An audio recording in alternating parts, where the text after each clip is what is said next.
모두가 궁금해하는 데이터의 모든 것을 알려드립니다. 데이터에 미쳐있는 내 남자와 함께하는 데이터 이야기. 데이터릭 지금 시작합니다. 와우. 우리 되게 분위기 좋네. 뭐지? 누가 없어서 그렇지? 자, 여기까지 하고요. 멤버 소개하면서 시작하도록 하겠습니다. 반장님. 네, 안녕하십니까. 저는 관세무역 데이터 분석과 지식 콘텐츠 개발에 관심만 많은 최 반장입니다. 반갑습니다. 맞습니다. 좀 바뀐 느낌인데. 아니요. 아, 네. 자, 우리 경덕님. 준비하셨죠? 앞으로 해도 임책임, 거꾸로 해도 임책임. 임경덕. 데이터 분석가 임경덕입니다. 오! 순발력 보소. 됐어. 그다음 김 팀장님. 네, 저는 자동화 생각에 뇌가 기계로 바뀐 박박사입니다. 반갑습니다. 반갑습니다. 김 팀장 소개하라고 했다. 오늘 박박사입니다. 오케이, 알겠습니다. 그럼 김 팀장 없는 걸로 하고. 네, 데이터 분석에 밥 먹고 사는 김 팀장입니다. 네.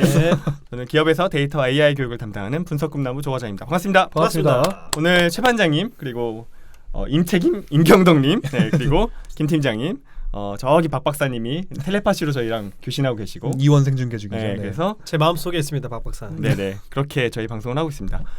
지난 에피소드부터 저희 경덕님을 모시고 경덕님 표현으로는 진짜 가짜가 나타났다. 통계학 전공자에게 듣는 데이터 분석 이야기라는 에피소드로 오늘 두 번째. 진짜 야매가 나타났다고 네. 하셨죠. 근데 입담이 장난 아니세요. 아, 그러니까. 아니, 아닙니다. 지금 막 술렁술렁 하고 있을 거예요. 어떻게 참고 살아셨어? 육아에 바쁘셔가지고 그러니까. 끼를 발휘 못하시고 계신다니까. 그러니까. 육아가 얼마나 힘든가요? 데이터 분석가에게. 확률적으로 봤을 때 할만한 육아, 할만한 일인가? 네. 육아는 일단 아기들이 너무 랜덤이에요. 확률 잠을- 변수다. 네, 이게 예측이 불가능한 거죠. 잠을 잘 자는 아기, 네. 잠을 안 자는 아기, 네. 자다가 잘 깨는 아기, 재우기는 어렵지만 잠들면 잘 자는 아기. 이렇게 아기가 일단 너무 다르고 아기들 컨디션도 그날 너무 다르고. 통계학을 힘듭니다. 전공했는데도 그게 예측이 안 되나요? 예측 불가하죠. 그럼 뭐 통계학 쓸모 없네요. 그건 예측이 안 됩니까? 박박박박박사님. 박박박박사님. 당황하게 되네요. 쓸모가 없네. 그 알스케어 몇 나옵니까? 네, 0.5도 못 넘기는 거 아닌가? 아유, 저 심리학 전공자가 사람 네. 심리도 모르고 저렇게 막 얘기하고 있구만. 나 박박사예요 지금. 전공이 필요가 없다. 자, 지난 에피소드에 저희가 경덕님 소개 들으면서 데이터 이제 통계학을 공부하셨던 이야기 그리고 실제로 이제 직장을 연결해서 석사 이후에 직장에서도 마케팅에서 통계학을 뭐 본격적으로 활용하지 않으셨지만 어쨌든 그런 것들에 대한 직업에 대한 어떤 경험 그리고 그 이후에 데이터 분석가 그리고 데이터 분석 쪽에서의 강사로 활동하셨던 이야기를 들어봤어요. 그리고 이제 통계학을 공부할까 말까 이렇게 고민하시는 분들께 좀 도움이 될 만한 이야기도 해주셨고 데이터 분석을 통계학 관점에서 어떻게 바라보면 좋은지 그리고 지난번에 우리 중요한 이야기 들었죠. 데이터 분석은 차이에 대한 연구라고 말씀을 해주신 거에 대해서 저희도 또 이야기를 나눠봤습니다. 오늘은 통계학에 대해서 우리가 아직도 풀리지 않은 약간 오해 같은 것도 있고 그 오해 안에서 경덕님께 어떤 것이 진실인지 이런 이야기를 들어보려고 하고요. 그리고 뭐 나중에 시간이 좀 된다면 파이썬과 R은 어떻게 다른지 우리 또 알파의 거장 두 분이 오시지 않았습니까? 김 팀장님과 그 경덕님께 들어보는 R이 왜 좋은지 이런 것들을 여러분께 설파하는 시간을 잠깐 가져보도록 하겠습니다. 1년 동안 설파한 것 준비됐습니다. 같은데. 네. 준비하고 왔습니다. 단단히 벼르고 왔습니다. 이것만은 팔아야 된다. 네. 알파리가 이렇게 숨어 계신 줄 몰랐어요. 여기 대표적인 알파리. 저는 알파리라기보다는 파이썬 까파. 딱히 R이 좋다는 건 아닌데 네. 파이썬 하지 마 이런 거요? 네. 파이썬이 너무 네. 우리가 이게 뭐죠? 뻥튀기가 심하다. 뻥튀기라면? 파이썬 너무 지금 뭐랄까 우리 뭐라고 거품. 하죠? 거품이 심하다. 거품. 파이썬 거품 언젠가 터진다. 파이썬 거품론. 네. 네, 그런 이야기 기대되네요. 들어보도록 하겠습니다. 저기 어떻게 괜찮으시죠? 파이썬파에게 공격을 받거나 뭐 그런. 혹시 청취자의 90%는 파이썬 유저. 아니야. 그래도 뭐 상관없습니다. 네. 역시 강단 있으셔. 지난 네네. 방송부터 보니까 할 말은 꼭 제 하시네요. 방송 아니잖아요. 지금 여기다 똥을 싸고 가신 거예요? 지금 3,000명 넘으셨던데 다시 뭐 시나리오 뚫을 수도 있고 그런 거죠. 누가 보낸 거야 이 사람? 자, 그러면 저희 통계학의 오해와 진실에 대해서 아마 김 팀장님이 좀 질문하실 게 있으실 것 같아요. 어떤 부분들이 궁금하신지 또 많은 분들이 궁금해하시는지 말씀해 주시면 네. 좋겠습니다. 네. 그 일단은 사실 제가 질문 드릴 것들은 네. 제가 진짜로 몰라서 드리는 건 아니고 통계학을 공부하는 과정에서 물어볼 만한 것들. 여기까지가 그리고 거짓말이고요. 몰라서 네, 물어보는 거 그런 몰라서. 입장. 그러니까 박 박사 입장에서 질문이 나올 만한 것들을 말씀드리는 거예요. 네. 비전공자가 되게 궁금한 것도 있잖아요. 네네 그렇죠. 많죠, 많죠. 일단 통계학 공부하다가 앞에는 뭐 그래도 따라갈 수 있는데 제일 이해가 안 되는 부분이 뭐냐면 확률 중에서도 유의 확률이라는 거거든요. 유의 확률 뭐 p 밸류 뭐 이런 거 네. 있잖아요. 네네. 거기서부터는 이게 무슨 소린지를 모르게 되면서 사실 포기하는 지점인 것 같기도 해요. 유의 확률이라는 게 이게 뭔지 그거 계속 나오는데 이거 중요하니까 계속 나올 거 아니에요. 이거 왜 중요한 건지 이런 게 좀 궁금해요. 이거 뭔가요? 유의 확률이라는 게? 야, 이거를 제가 말로 설명을 할 수 있다. 엄청 네. 잘할 수 있다라고 하면 제가 여기 앉아 있을 게 아니라 지금 해외 유명 대학에 아니 코세라- 전공자시니까. 코세라 이런 데 강의하고 있지 않을까 생각되는데 유형률 어렵죠. 네. 근데 유형률도 우리가 어떻게 생각을 해야 되냐면 이게 결정을 해야 되거든요. 유형률이 나오는 건 되게 검정 테스트라고 하는 검정에서 항상 딸려 나오는 게 유형률인데 테스트라고 하는 건 뭐냐면 우리가 예를 들어서 뭐가 있을까요? 항상 그 통계학 책에 보면 많이 나오는 게 키 비교하는 게 많이 나오거든요. 아, 네네. 키 비교를 해요. 두 그룹의 뭐 키를 비교해 봤더니 이쪽은 178이야. 그럼 저쪽은 176이야. 두 그룹의 평균 차이가 2cm가 있더라. 를 확인하는 건 이제 아까 말씀드린 요약이에요. 네. 검정은 테스트라고 하는 건 거기서 한 발 더 나아가 보는 거예요. 한 발 더 나아가서 그러면 이 2cm라고 하는 차이가 통계적으로 흔히 많이 하는 표현이죠. 통계적으로 유의미한 차이인지 아닌지를 판단하는 게 검정이 되는 거죠. 그러니까 요약 뒤에 붙는 게 검정이 되는데 근데 이게 문제가 뭐냐면 통계는 항상 비교의 학문이에요. 아까 말씀드린 차이의 중심이잖아요. 네. 비교를 해야 돼요. 그러면 우리가 두 그룹을 생각해서 요약을 할 때는 비교 대상이 명확해요. A 그룹, B 그룹. 178cm, 176cm가 있으니까 비교를 해보면 2cm라는 차이가 나오잖아요. 네네. 이 2cm라는 차이가 유의미한지 아닌지를 보려면 비교 대상이 필요한 거예요. 문제는 우리가 데이터가 없어요. 우리가 가지고 있는 데이터는 하나밖에 없는 거죠. A 그룹의 키, B 그룹의 키라고 하는 이 묶어에 있는 데이터 하나밖에 없는 거예요. 비교 대상이 없는 상황에서 판단을 내려야 되는 게 검정인 거예요. 잠깐만요. 근데 A 그룹이 있고 B 그룹이 있으면 이 둘이 비교 대상 아니에요? 그렇죠. 그건 이제 요약까지는 비교 대상은 둘인 거죠. 그래서 2cm라고 하는 차이를 확인하는 것까지는 요약으로 끝낼 수 있는데 검정은 이 2cm에 대한 거죠. 그러면 다른 또 비교 대상의 그룹이 필요한 있어서 저 그룹과 이 그룹을 네. 비교해야 되는 거네요. 네. 근데 이게 불가능한 일이죠. 그러네요. 네. 그러면 이걸 하기 위해서는 어떻게 해야 되냐면 이런 A 그룹, B 그룹에 대해서 100명씩 있었다라고 하면 200명의 데이터가 있는 거잖아요. 또 다른 200명을 찾고 또 다른 200명을 찾고 또 다른 200명을 데려와야 돼요. 근데 문제는 돈이 없어요.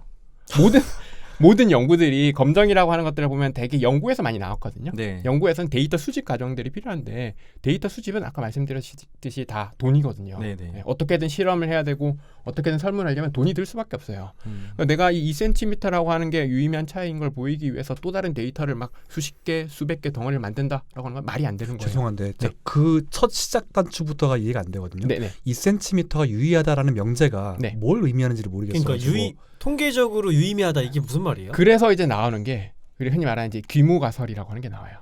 나왔다 기무가설. 귀무가설이 이제 나온 거죠. 큰일 났죠 이제. 저도 이제 꼬이기 시작할 수 있어요. 제가 집중하고. 기무가 뭔가요? 네. 좀 칠판 드릴까요?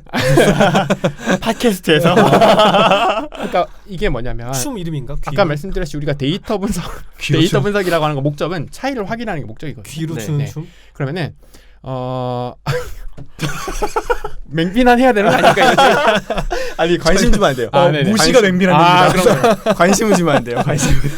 이게 차이를 확인하는 게 목적이거든요. 네네. 귀신이 우리의 춤? 의지는 우리가 하고 싶은 거는 데이터 분석을 해서 차이가 있다라고 하는 걸 보이고 싶은 건데 기문과설은 뭐냐면 차이가 없다라는 가정을 하는 거예요. 네. 근데 이게 그럼 왜 굳이 차이가 없다라는 가정을 하냐라고 물어보는데 차이가 없다라는 가정을 해야 비교 대상인 데이터를 얼마든지 많이 만들 수 있어요. 이게 어떤 느낌인지 말씀을 드리면 우리가 A 그룹, B 그룹 이 100명씩 있었잖아요. 근데 만약에 두 그룹의 키가 177cm로 다 똑같은 그룹이었어요. 네네. 근데 우리가 177cm의 평균을 가지고 있는 어떤 전체 사람들 중에서 뽑다 보니까 A 그룹에는 조금 키 큰 사람들이 몰려서 178cm, 뽑다 보니까 B 그룹에는 키가 좀 작은 사람들이 몰려서 176cm가 있어서 우연히 2cm 정도 차이가 난 거지. 실제로 보면 차이가 없을 수 있다라고 보는 게 기무가설의 입장인 거예요. 그러니까 평균은 170이지만 178, 뭐 176이지만 사람은 다양하니까 만약에 이 중에 일부를 잘못 뽑으면 네. 큰 사람들만 나오거나 네, 작은 그렇죠. 사람들만 나오거나 이래서 네. 우연히 네. 차이가 생길 수도 있으니까 네. 이게 그런 우연인가 네. 이걸 이제 알아본다는 그쵸. 표본 거죠. 추출에서 생길 수 있는 우연을 없애기 위해서 그렇게 없애기 위한 게 아니고 기무가설이라고 하는 입장이 그런 거예요. 입장이요. 이 차이는 우연일 수도 있다. 우리 데이터에서 확인한 그 두 그룹의 2cm 정도의 차이는 이건 충분히 우연히 발생할 수 있는 거야. 그러니까 우연이라는 거는 우연히 잘못 뽑았을 수도 있는 거야. 우연히 한쪽에 표본들이 쏠렸을 수 있다. 키 큰 사람, 키 작은 사람 우연히 쏠리다 보니까 이렇게 2cm 정도가 차이 난 거지. 실제로는 A 그룹, B 그룹, 예를 들면 일본 성인 남성과 한국 성인 남성의 키는 차이가 없어라고 보는 거죠. 근데 우연히 뭐 한국 사람 중에 키 큰 사람만 뽑고 우연히 일본 사람들이 그렇죠. 작은 사람만 뽑았기 때문에 이런 차이가 네, 나온 거지 네. 실제로는 차이가 없어. 이걸 그걸 보는 게 거예요. 기무가설이라고 하는 애인 거예요. 근데 우리는 그게 아닌 거죠. 우리는 아니야 한국이 2cm 더 커라고 라고 하는 하고 걸 싶은 보이고 거죠. 싶은 거죠. 근데 연구는 굉장한 돈이 들어가는 거예요. 예를 들면 임상 실험들, 우리 제약회사의 신약을 만들었을 때 목표가 뭐냐면 신약이라고 하는 애가 기존 약보다 효과가 좋다라는 걸 보이는 거예요. 네네. 똑같은 상황이거든요. A 그룹의 뭐 혈압에 떨어진 효과가 B 그룹보다 좋다. 그러니까 우리의 신약을 썼을 때가 기존 약이라든가 가짜 약을 썼을 때보다 효과가 좋다라는 걸 보여야 되는 거예요. 그렇죠. 그래야 이게 임상 실험을 통과를 해야 약을 팔 수 있고 돈을 벌 수 있는 거거든요.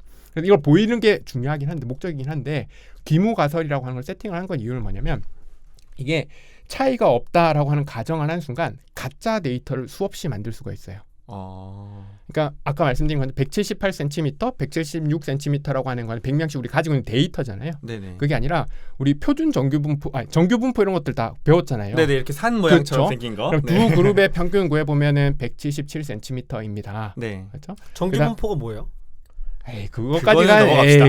아니 모를 수 있는 거 아닙니까? 정규분포는 우리 정규 교육 과정에 들어가 있기 때문에 요거는 배우고 오셔야 돼요. 아 네네. 아니 요거- 중학교 중퇴생도 있는 거고. 요거는 그러면 일시 정지하시고 우리 위키 한번 갔다 오시고. 아 네네. 그럼 저희 구글링 한번 하고 그렇죠. 오시고. 네. 정규분포가 있으면 뭘 할 수 있냐면 평균 키가 177cm입니다. 뭐 표준 편차가 7cm입니다라고 하는 순간 무수히 가짜 데이터들 얼마든지 만들어낼 수 있어요. 평균이랑 표준 편차만 내가 미리 있으면- 알고 있으면 네. 가짜로 데이터를 만들 가짜 수 있다. 데이터를 A 그룹 100명, B 그룹 100명짜리를 177 모든 평균이 177이라는 가정하에서 얼마든지 200명짜리 데이터를 10개든 100개든 1억 개든 만들어낼 수가 그 있어요. 분포에서 뽑아 쓴다는 이야기. 네, 랜덤으로 뽑을 수가 있어요. 그때 R을 쓰는 건가요? 뭐 R이든 파이썬이든 얼마든지 많은 도구들 쓸 수 있죠. 엑셀로도 할 수 있고요. 아, 다 할 수 네, 있어요. 네, 네. 네. 그러니까 랜덤으로 값들을 만들어낼 수가 있어요. 네. 그럼 예를 들어서 우리가 랜덤으로 200명짜리 A 그룹 100명, B 그룹 100명의 그 200명짜리 데이터를 100개를 뽑았다라고 생각을 해볼게요.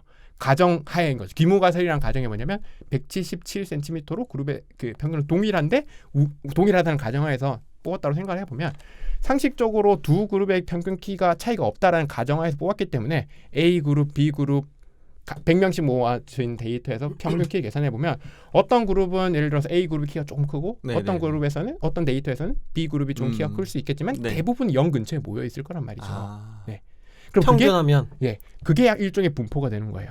그게 다시 분포가 되는 그게 거예요. 일종의 분포가 되는 차이에 거예요. 대한 게 또 분포가 되는 네, 거예요. 그게 아. 분포가 되는 거죠. 그 차이를 하나하나 구해가지고 네. 그걸로 다시 분포를 만들면 또 정규 분포가 나온다는 거죠. 정규 분포가 될 수도 있고 다른 분포가 될 수도 있어요. 네네. 그래서 뭐 어떤 분포가 만들어진데 뭐냐면, 그러니까 기무가설 하에서 가짜 데이터를 많이 만들어내면 걔네들이 만들어내는 우리가 관심 있는 어떤 숫자, 예를 들면 평균 키 차이에 대한 어떤 분포 패턴이 나올 거예요. 아. 네. 거기다가 우리 데이터에서 나온 2cm라고 하는 걸 집어넣어 보는 거예요. 오, 그러면 어떻게 집어넣는다는 게 무슨 말이에요? 어디쯤 있는지를 보는 거죠. 2cm에 네. 해당하는 차이가 A 그룹이 뭐 2cm가 크든 B 그룹이 2cm가 크든 아무튼 그러니까 랜덤으로 이렇게 데이터를 100명 뽑았을 때 이게 우연히 어떨 때 뭐 0.5cm A 그룹이 큽니다. 뭐 1cm B 그룹이 큽니다. 이런 것들은 나올 수 있지만 2cm나 크기는 어렵거든요. 아. 네. 왜냐면 실제로는 같으니까. 실제로 같은 거기서 뽑았으니까 비슷한 사람들이 모여 있는 데서 네네네네. 뽑았기 때문에 A 그룹, B 그룹 비슷할 수밖에 없거든요.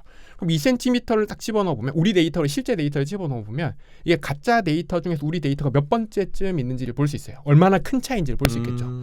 우리가 로또가 당첨 확률이 엄청 낮다라고 하지만 누군가 당첨이 되는 것처럼 네네. 데이터를 랜덤으로 뽑다 보면 엄청 큰 차이가 나올 수 있어요. 네네. 그쵸. 뽑다 더 보- 차이 큰 사람이 있어. 뽑다 보니 A 그룹 예를 들어 178cm인데 B 그룹은 170 8cm다. 네. 평균 차이가 8cm 날 수도 있죠. 있죠. 우연히. 근데 그런 차이는 나오기 힘들단 말이죠. 적게 예, 있으니까. 아주 확률이 낮을 수밖에 없죠. 그래서 이거는 다 실제로는 같다. 네, 전자일 때는 가정하에서. 이런 값이 차이가 나오기는 어렵다. 근데 우리 데이터를 딱 넣어보면 2cm 정도의 차이가 나올 확률이 상당히 꽤 낮은데요. 1%밖에 안 되는데요가 나오면 그 1%가 유의 확률이 되는 거예요. 그러니까 귀무가설하에서 우리가 가지고 있는 그 무수히 만든 쓸모없는 데이터의 어떤 패턴에다가 우리 실제 데이터의 어떤 값을 집어넣어서 상대적인 위치를 보는 게 유의 확률인 거예요. p-value라고 하는 거죠. 그럼 우리가 상식적으로 생각했을 때 유의 확률이 작다라고 하는 거는 뭐냐면 얘가 그만큼 우리의 데이터가 특이하다라는 거예요. 그 말은 귀무가설과는 많이 다르다라는 이야기가 되는 거죠. 근데 귀무가설이 뭐냐면 차이가 없습니다라는 이야기니까 이거랑 많이 다르다라고 하는 거는 차이가 있다라고 하는 거죠. 아, 그래서 2cm면 두 집단간의 차이가 네, 의미가 있는 거구나. 있다라고 볼 수 있다 이렇게 하는 거죠. 그러니까 이게 약간 돌려가기라고 생각하면 좀 편해요. 돌려가기. 데이터가 없기 때문에 직접 비교가 불가능하기 때문에 직접적으로 2cm는 유의합니다. 2cm 뭐 1.5cm는 유의하지 않습니다라고 말할 수가 없는 거예요.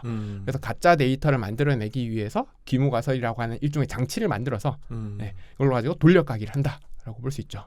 그러면 분석할 때마다 가짜 데이터를 만들어야 되는 거예요? 그게 이제 문제인데 그래서 이제 만들어진 것들이 온갖 그 검정 통계량들인 거예요. 통계량? 네. 그게 뭔가요? 데이터로부터 계속 엄청 압박이 너무 장난 아닌데. 청문회처럼 하지 마세요. 면접 본 것 같은데 왜 데이터로부터 시강하는 것도 시강. 원래 박 박사님이 이런 약간 저런 스타일. 본인이 이제. 많이 당했어요 저렇게. 네네네. 아닌 것 같아요. 바빠 스타일이 그렇지 그렇지 않아요? 않아요? 아니요. 융합대 그냥 김 팀장 스타일인데 이거 지금. 그냥 제가 혼란스러워요 지금. 내가 누군가. 우리가 이제 통계량이라고 하는 거는 데이터로부터 계산된 모든 숫자는 다 통계량이라고 불러요. 그래서 평균, 표준 편차, 최대값, 최소값 다 통계량인데 이런 애들 보통 기술 통계량이라고 부르죠. 네네. 데이터의 특징을 설명해 주는 애들. 근데 그거 말고 검정 통계량이라고 하는 건 뭐냐면 데이터로부터 계산된 숫자긴 한데 목적이 검정인 거예요. 검정이 뭐예요? 아까 우리가 살펴본 것들인 거죠. 차이가 네, 차이가 차이가 있느냐 있는지 알아보는 아닌지 확인하는 거. 검정 테스트. 네, 테스트인 거죠. 그래서 이제 검정 통계량을 활용하는데 우리 박 박사님, 김 팀장님 아무튼 김 팀장이에요, 김 팀장. 둘 중에 한 분이 질문하신 게 둘 중에 한 분. 센스 장난 아니야. 그러면 우리 할 때마다 검정할 때마다 그럼 가짜 데이터 엄청 많이 만들고 다 해야 돼요? 라고 물어본 거잖아요. 네, 그쵸. 그걸 안 하기 위해서 검정 통계량들이 필요한 거예요. 그러니까 T 값이라고 하는 게 있고 뭐 F 값, K 제곱값 온갖 값들이 있거든요. 그 네네. 통계책에서 많이 네, 보던 네. 거. 크롬박 뭐 예, 알파 뭐 이런 거. 그건 좀 다른 얘기죠. 그건 달라요? 조금 달라요. 아는 거 다 얘기해가지고. 값이 달려 있어야 돼요. 무슨 값들을 보면 T값, P-value, P값, 네. F값, 값, 네. 카이스켑값. 그래 얘네들 보면 특징이 뭐냐면 요거를 값 대신에 분포로 바꾸면 다 분포가 있어요. T 분포, K 제곱 분포, F 분포. 분포가 있다는 건데 분포는 어떤 것들이냐면 우리가 정보가 엄청 제한적인 정보를 가지고 무언가 모양을 만들어낼 수 있는 게 분포란 말이죠. 우리 정규 분포를 생각을 해보면 뭐 종 모양 뭐 어쩌고 하는데 네. 그것도 보면 엄청 수식으로 보면 복잡하게 생겼죠. 근데 평균이랑 표준 편차만 알면 종 모양이 어떻게 생겼는지 정확하게 나오거든요. 나머지 분포들도 다 똑같은 거예요. 네. 그래서 키 같은 것들을 비교할 때 보면 두 그룹의 키 차이 2cm입니다와 관련된 거는 T 값을 계산할 건데 T 분포가 있어요. 네. 여기에 있다는 말은 그게 어떻게? 우리가 정규 분포도 우리가 어떤 그 수식 같은 것들이 있잖아요. 그래서 x를 집어넣으면 이 높이가 어떻게 되는지, 아니면 확률 밀도 함수 뭐 이런 것들이 있어가지고 평균과 표준 편차만 주면은 이렇게 그래프의 모양이 나오는 것들이 있죠. 그 데이터를 평균이랑 표준 편차 가지고 만들면 네. 그게 그런 분포 모양이 나온다는 네, 거예요. 네, 모양이 나오는 거죠. T 분포는 뭐냐면 그 관측치 개수에 따라서 뭐 자유도라고 하는데 그냥 관측치 개수라고 보면 돼요. 뭐 100명이면 100 뭐 100 빼기 뭐시기 있긴 하지만 그래도 그 100 정도로 생각하면 되거든요. 그러니까 100명을 가지고 만든 어떤 100명 정도가 있을 때 어떤 모양이 나오게 되거든요. 그렇죠? 그래서 굳이 우리가 하나하나 그때 뭐 가짜 데이터를 만들고 막 차이를 계산하고 할 필요 없이 데이터로부터 평균 키가 2cm 차이가 납니다를 확인했잖아요. 여기에서 살짝 나누기 같은 걸 해주면 T 값이 돼요. 네. 그래서 데이터로부터 계산된 T 값을 가상의 어떤 T 분포에다 집어넣어서 똑같이 위치를 확인할 수도 있어요. 그래서 그걸 위해서 우리가 그 통계학자들이 온갖 분포들을 만들어 놓은 거거든요. 통계학자들이 미리 만들어 놓은 거예요. 네, 그렇죠. 피셔 형님이 다 해놓은 거 네, 아닙니까? 피셔 형님, 피셔 다루셨잖아요. 네. 네. 피셔 형님이 다 만들어 놓은 거죠. 대단한 피셔는 형님이야. 어떻게 알고 그런 걸 만들었어요? 천재니까. 자고 있는데 꿈에서 나오는 뭐야? 다 목적이 있으니까 뭐 거기도 뭐 다 있겠죠. 그죠, 뭐. 연구비 이런 건다 또 결론은 동일이. 학문에 대한 열정, 아, 거기다가 뭐 관심 이렇게 해결해야 될 문제 이런 게 있다 보면 하는 거죠. 그래서 분포를 활용해서 분포가 있으면 또 간접적으로 쓰는 거죠. 직접적으로 가짜 데이터를 막 수십 개, 수백 개, 수억 개를 만들어내는 작업 자체가 너무 복잡하고 무의미하니까 그냥 간접적으로 분포를 활용해서 그다음에 우리가 검정 통계량이라고 하는 걸 써서 우리가 제가 말씀드렸던 아래 앞에서 말씀드렸던 과정을 대체를 하는 거죠. 그러면은 랜덤하게 데이터를 만들어서 내가 할 수도 있어요. 그런 분포를 안 할 수 쓰고 있습니다. 내가 분포를 만들어서. 네. 근데 그렇게 하면은 귀찮으니까 귀찮죠. 만들어 놓은 거를 갖다 쓴다. 네, 그래도 결과는 똑같나요? 똑같습니다. 오. 예를 들어서 그 아까 말씀드린 키 같은 것들 있잖아요. 키에 대해서 검정이라고 하는 걸 만약 알고 계신 분이라고 해보면 아까 제가 말씀드린 딱 그 세팅 있죠. 평균 키를 177로 두고 가짜 데이터, 가짜 A 그룹 100명, B 그룹 100명 뽑는 거 그래가지고 뭐 2cm 차이에 대한 어떤 T 검정을 하시든 아니면 가짜 데이터를 만들어서 상대적인 위치를 보시든 결과는 똑같습니다. 혹시 이런 게 그 예전에 이제 직장 다닐 땐 안 쓰셨지만 네. 지금 데이터 분석 컨설팅이나 프로젝트를 하시면서는 네. 어떻게 쓰이는 거라고 좀 사례를 말씀해 주실 수 있을까요? 검정이요? 네, 검정에 대한 게 실제로 데이터 분석이 사실 쓰이는지. 검정은 많이 쓰진 않아요. 아. 왜냐하면 이게 검정의 최대 문제가 있는데 우리 동전 던지기를 생각해 볼게요. 네. 동전 10번을 던져요. 네. 그러면은 동전 10번 던져서 앞면이 몇 번 나올까를 생각을 해보면 우리가 같이 많이 던진다고 해보면 10번 던지면 생각보다 7번, 8번 앞면 뒷면이 나올 확률이 생각보다 높아요. 10번만 하면 10번 던졌을 때. 네네네. 그러면 확률을 따져 앞면이 나올 확률 나는 0.7이야. 난 0.8이야. 그러니까 우리의 데이터 우리가 개수가 적을 때 데이터에서는 엄청 극단적인 값이 생각보다 많이 나올 그러니까 나올 가능성이 좀 높아요. 예. 근데 관측치가 많아지면 이게 좀 어렵거든요. 우리가 동전을 진짜 할 일이 없어서 실제로 보면 그런 이야기들이 있거든요. 감옥에 갇힌 사람이 통계학자 형님이 계속 던져가지고 몇만 번 기록했다는 그 감옥에 있잖아요. 네. 갇힌 사람이 할 일이 손이 다 없으니까 허락했네. 동전 던지기 해가지고 뭐 몇십만 번 해가지고 앞면이 몇 번 난지 기록한 이런 데이터들이 아, 있거든요. 예, 예. 네. 아 실제로 했다고요? 예, 할 일이 없으니까. 네. 저도 교수님한테 들은 이야기입니다. 네네. 네. 그래서 그렇게 했다고 생각해 보면 예를 들어 동전을 1억 번 던졌어요.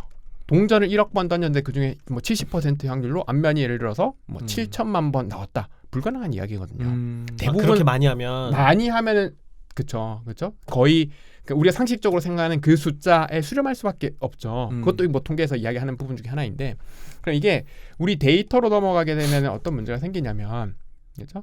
어떤 사람이 1억 번 던졌는데 이 사람이 한 5천만 100번 정도 앞면이 나왔다라고 5천만 예를 들어 1000번 정도? 이거 지금 찾았는데 네. 2차 세계대전 때 포로로 붙잡힌 덴마크 통계학자 캐릭이 실제로 1만 번 던져서 5,067번, 4,933번 이렇게 나왔대요. 그러니까 연속으로? 1만 번 계속 던지는 1만 번 계속 던져가지고. 동전을 1만 번 던지는 거죠. 음. 그럼 예를 들어 우리 1만 번 제가 숫자를 너무 크게 말해요. 뻥튀기를 너무 해가지고 1만 번을 던졌을 때 예를 들어서 통계학자들 좀 그런 것 같아요. 5천 번 되게 5천 번 근처로 나올 수밖에 없어요. 네. 근데 만약 예를 들어서 5천 한 100번 네, 정도만 나와도 이건 엄청 기적과 같은 일일 수 있는 거예요. 아. 네. 그러니까 동전을 10번을 던졌을 때 앞면이 6번, 7번, 60%, 70%의 확률은 생각보다 쉬운데. 쉬운 일일 수 있지만 네.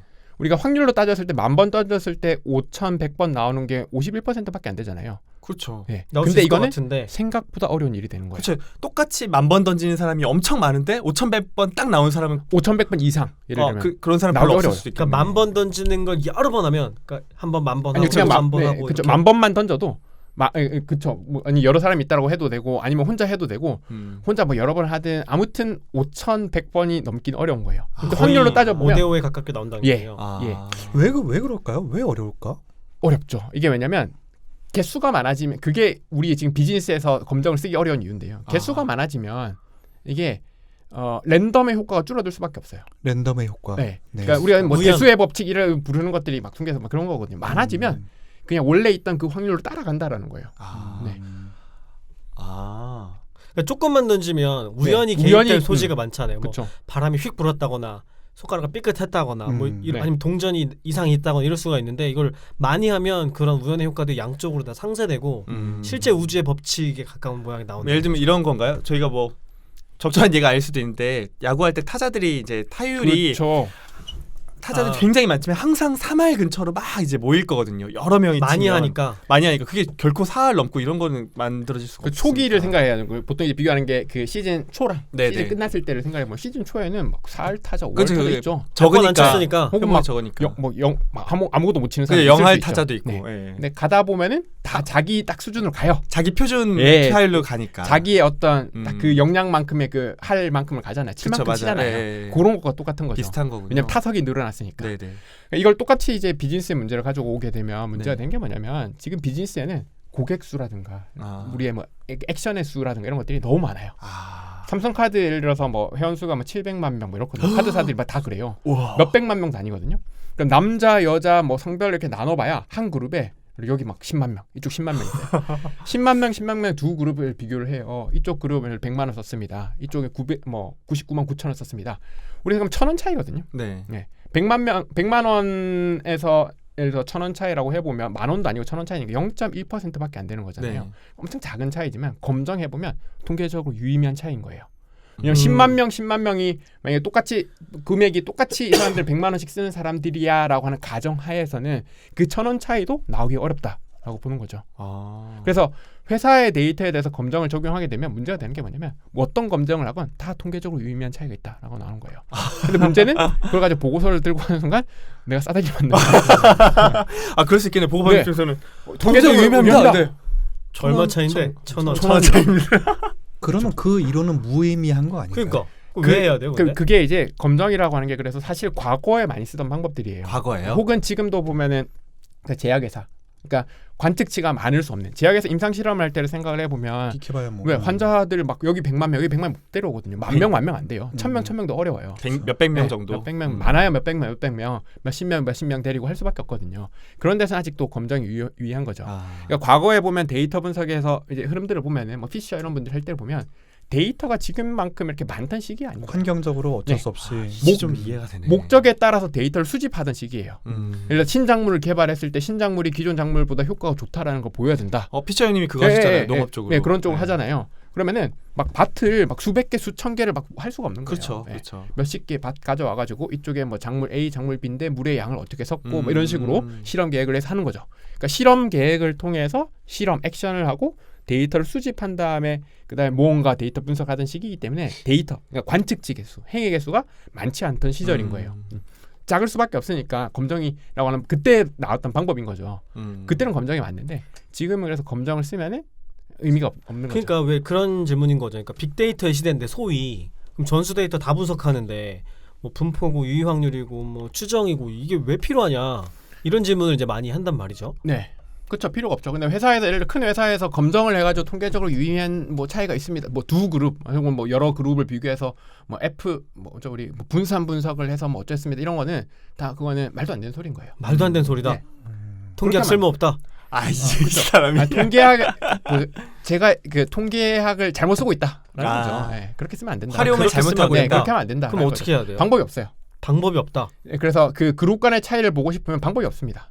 네. 차이를 보고 그러니까 싶다. 차이는 무조건 있을 수밖에 없는 거예요. 그건 어쩔 수 없다는 네. 거예요. 근데 이 차이가 유의미한지 아닌지를 판단하기 위해서 검정이라는 방법이 있는데 그 검정이라고 하는 방법은 이 시대의 데이터에는 잘 적합하지 않다. 근데 예를 들면 그런 뭐 그 HR 데이터인데 네. 뭐 직원이 한 1,000명 정도다. 네. 그러면 조금 의미 네, 있을 써볼 수도 수 있죠. 있겠네. 네, 써볼 수 있죠. 근데 왜 이제 차이를 보는 걸 예로 들었을 때 요즘 많이 하는 게 A/B 테스트 이런 거 하잖아요. 네. 그러면 예를 들면은 사이트를 한쪽은 파란색으로 만들고 한쪽은 빨간색으로 만든 다음에 사람들 랜덤하게 들어가게 해가지고 어디로 들어왔을 때 사람들이 구매 버튼을 많이 누르고 뭐 이런 거 많이 하잖아요. 하죠. 그럼 말씀하신 대로라고 하면 사용자가 워낙 많으니까 양쪽 다 막 몇십만 명씩 접속이 들어올 텐데 그럼 어떤 색깔을 넣더라도 차이가 있는 것처럼 나올 거 아니에요. 네, 맞아요. 아, 그래서 검정을 하면 그럼 어떻게 해야 돼요? 검정으로 이야기하면 안 되는 거예요. 그래서 검정이 아니라 그냥 돈으로 어느 걸 이야기해야 돼요. 어느 걸 더 선호하느냐 뭐 이렇게 얘기 되는. 돈으로 이야기해야 돼요. 돈이라면 좀 더 구체적으로 그러니까 써주시면 검정을 해보면 예를 들어서 사용자가 이쪽 100명 저쪽 100명이다 하면 검정할 수 있죠. 네네. 네. 그러면은 뭐 유의미한 차이입니다 아닙니다 뭐 할 수 있는데 그때도 사실 비즈니스에서는 검정 결과가 크게 중요하지 않아요. 그러니까 유의하냐 유의하지 않냐 이게 아니고 돈이 얼만큼 되냐 더 많이 중요한 거예요. 클릭한 사람이 더 많이 클릭을 하겠죠. 그러면은 이쪽에 10만 명이 있어요. A에 10만 명, B에 10만 명이 있는데 A의 반응률이 B보다 뭐 1% 포인트 높습니다. 하는 거잖아요. 네. 그러면 10만 명이라고 해보면 1% 포인트라고 해보면 1,000명이잖아요. 1,000명. 1,000명이 더 들어온다라는 네. 거예요. 그럼 이 1,000명이 모두 다 살 건 아니고 이 중에서 몇 %가 살 거죠. 그렇죠? 그 중에서 예를 들어 20%가 우위를 한다고 하면 1,000명 중에서 200명이 살 거고 네. 이 사람들이 예를 들어서 평균 우리가 과거 고객을 봤을 때 평균 구매 금액이 10만 원입니다. 라고 하면은 10만 원 곱하기 200명. 그러니까 뭐 2천만 원. 이런 식으로 기대 효과가 나오는 거죠. 그러니까 그렇게 유의 확률로 얘기를 하는 게 아니라 회사에서는 돈입니다. 네. 이렇게 하면 얼마를 더 법니다. 네, 더 법니다. A 안이 돈을 더 벌 수 있습니다라는 이야기를 해야 돼요. 그럼 여기에는 뭐 분포나 통계학적인 개념이 필요 없는 작업인 거네요. 사실 지금의 비즈니스에서는 저는 필요 없다라고 생각을 해요. 네. 만약 우리가 관측치가 적을 때는 당연히 검정을 하는 게 너무나 스무스한 과정이죠. 그럼 그쵸. 좋지만 관측치가 많으면 다 유의미하다고 나오기 때문에 아까 말씀드린 막 1,000원 차이 가지고 막 그렇게 하면 안 되니까. 네. 그럼 우리가 공격을 당하기 좋으니까 보고서에 오히려 검정의 결과가 아니라 기대 효과, 돈으로 숫자로 표현된 기대 효과. 그러니까 몇 명이 더 들어오고 이 중에서 반응률이 몇 %니까 어느 정도 더 반응을 할 거고 평균 금액이 얼마니까 이 정도 돈을 더 벌 수 있습니다라는 이야기가 될 거고요. 그럼 우리가 액션을 하냐 마냐는 예를 들어서 A, B를 만들 때 똑같은 노력이 들어요. 그럼 당연히 A 하는 게 나은 거죠. 그렇죠. 근데 B가 원안이고 A는 기존 신안인 거예요. 새로운 뭔가 전략이라든가 새로운 방법인데 새로운 전략을 만드는데 예를 들어 3천만 원이 들어요. 근데 3천만 원 들었는데 우리가 테스트를 해보니까 기대 효과가 2천만 원밖에 안 돼요. 그럼 안 하는 거죠. 안 하는 게 나은 거죠. 효용을 비교해서 결정하는 게 맞아요. 맞다. 요즘에 그렇게 해야 돼요. 이거 너무 의미 있는 게 제가 가끔 그런 이야기 듣거든요. 통계학을 공부하거나 데이터 분석을 배워서 비즈니스에 쓰려고 보고를 올렸더니 CR도 안 먹히더라. 이런 이야기를 하는데 네. 접근 방법이 좀 잘못됐을 수 있겠네요. 네네. 그런 분들은. 그러니까 통계가 잘못된 거 아니에요. 네, 통계는 네. 그 위치에 잘 있는데 네. 이걸 쓰는 사람들이 그만큼 시대를 못 따라가고 있는 거예요. 네. 왜냐하면 학교에서는 통계를 알려주지 보고서 팀장님의 성향을 알려주지 않잖아요. 활용이나 네. 돈에 대해서는 알려주지 않으니까. 네, 학교에서 돈 이야기를 하면 안 되죠. 그렇죠. 돈 이야기는 금기시하는 거잖아요. 어떻게 신성한 학문에서 돈 이야기를 할 수가 없죠. 그러니까 근데 보고서에서는 회사에서는 주로 돈으로 할 수밖에 없는 것 같아요. 기대 효과 같은 것들.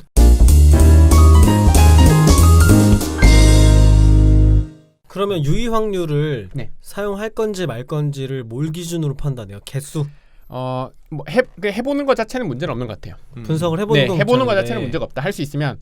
근데 굳이 우리가 예를 들어 비즈니스를 생각을 했을 때 관측치가 뭐 적지 않다. 뭐 1,000명 뭐 1,000명 단위다. 1,000명 비교를 한다. 뭐 2,000명 정도다라고 해도 굳이 검정할 필요는 없을 것 같다. 그냥 검정해봐야 어차피 유의미한 결과가 나올 거니까. 그래서 그걸 위해서 검정 공부를 하지 말자. 네. 그럼 오히려 이게 인원을 우리가 생각하면서 검정할지 말지 정하는 게 아니라 분야인 것 같아요. 의학에서, 네네. 임상에서는 그냥 당연히 검정 쓰자. 맞아요. 근데 그 외 분야에서는 인원에서 생각하지 말고 네. 아웃풋이나 효과에 대해서 네네. 생각하자. 그렇게 이렇게. 하면 충분한 것 같아요. 그러니까 업계에 따라서 우리 업계나 우리 학계에서 어떻게 뭐 하고 있는지에 따라서 그대로 따라가면 되는 것 같아요. 이 방송을 듣고 사람들이 많이 좀 내심 안심을 할 것 같은데요. 네, 검정 막 보면 제가 이제 제가 책을 책장 아니면 책을 썼을 때 기초 통계학 책을 쓰는데 그때 이제 좀 다르게 하려고 했던 게 뭐냐면 아까 말씀드린 알기 쉬운 기초 통계학 책을 보면 확률과 분포, 추정과 검정 목차로 간단 말이에요. 맞아요. 근데 지금 추정과 검정을 쓸 사람이 거의 없어요. 되게 중요한 포인트네요. 데이터 분석을 이제 처음 배우고 싶은 회사원, 직장인들을 생각했을 때 추정과 검정이 필요한 사람 거의 없어요. 분포가 필요한 사람 또 많지 않아요. 확률은 다 필요해요. 확률은 다 필요하다. 확률은 다 필요하죠. 확률 엄청 중요한데 추정 이쪽 뒤쪽 부분은 크게 와닿지 않는 부분이거든요. 그래서 굳이 무리하게 그런 내용들을 고민할 필요는 없는 것 같아요. 그러면은 말씀하신 바에 따르면 옛날에 데이터 적을 때 주로 사용하는 방식이고 지금은 그렇게 쓰임이 많진 않다는 건데 네. 요약하자면 근데도 왜 지금 그렇게 많이들 강조를 하고 책에도 중심적으로 그런 걸 다루고 통계학과에서도 여전히 그걸 되게 중요하게 가르치잖아요. 네. 그럼 왜 그런 거예요? 쓸모가 없는데. 우리 뭐 영어 배울 때도 뭐 문법 같은 거 쓸모 없는데 배우는 거는 그러니까 커리큘럼상 이게 왜냐하면 그 역사를 배우는 거죠. 어떤 식으로 흘러왔고라고 하는 거고 검정이라고 하는 게 이렇게 직접적으로 쓰이지 않지만 간접적으로 쓰이는 부분들이 또 있죠. 그래서 우리가 흔히 말하는 회귀 모형을 생각을 해보면 아까 직장 HR 데이터 네네. 이런 걸 보면 어떤 사람이 뭐 퇴직을 하냐 네, 이런 데이터가 네네, 있다고 생각을 그렇죠. 해보면 그 요약을 해보면 집과의 거리에 따라 퇴직률이 다릅니다. 부서에 따라 다릅니다. 직급에 따라 연차에 따라 다릅니다. 직무 만족도에 다릅니다. 이 차이는 다 나올 거예요. 우리가 궁금한 건 어떤 사람이 집에 갈까? 맞아요. 이거거든요. 그거죠. 그러니까 조건들이 막 버무려져 있는 상황에서 누가 집에 갈 거고 누가 집에 안 갈 거냐를 볼 거예요. 근데 그 조건이 너무 많은 거예요. 제가 말씀드린 것 중에 보면은 뭐 집과의 거리도 있고 연차도 있고 뭐 부서도 있고 온갖 것들이 있거든요. 근데 경우의 수가 너무 많다. 네, 우리가 그 모든 경우의 수를 따지기에는 좀 복잡한 거죠. 분명히 그 중에서 퇴직률에 영향을 미치는 애도 있고 별로 영향이 없는 애들도 있을 거란 말이죠. 그렇죠. 네, 그렇죠. 근데 그런 것들을 생각을 하면 변수를 추려낼 필요가 있는 거죠. 우리의 퇴직이라고 하는 관심 있는 애를 설명하기 위해서 여러 가지 것들이 있는데 여러 가지 것들을 다 쓰는 게 아니라 그중에 일부 추려낸 중요한 애들만 가지고 가야 되는 거죠. 우리 회사에서 일할 때 뭐 팀플 같은 거 할 때도 생각을 해보면 모든 사람이 다 필요한 거 아니거든요. 10명 팀플을 한다. 3명 있으면 돼요. 나머지 다 쓸데없는 애들이 사람이잖아요. 만약에 그게 하나하나가 피처라면 네, 그렇다는 그런 거죠. 네네네. 변수가 뭐 내가 가지고 있는 100개야 1000개야 다 쓸모없는 걸 수도 있거든요. 네, 그렇죠. 그중에서 중요한 것만 찾을 때 선택해야 되는데 그때 또 검정이라고 하는 애가 또 쓰입니다. 저 이거를 네. 어디서 들었냐면 저희 사내 그 어떤 사례 발표 때 네네. 이렇게 데이터 분석하시는 분이 계셨는데 엄청나게 많은 고객 데이터를 갖고 계셨거든요. 그때 똑같은 얘기 하셨어요.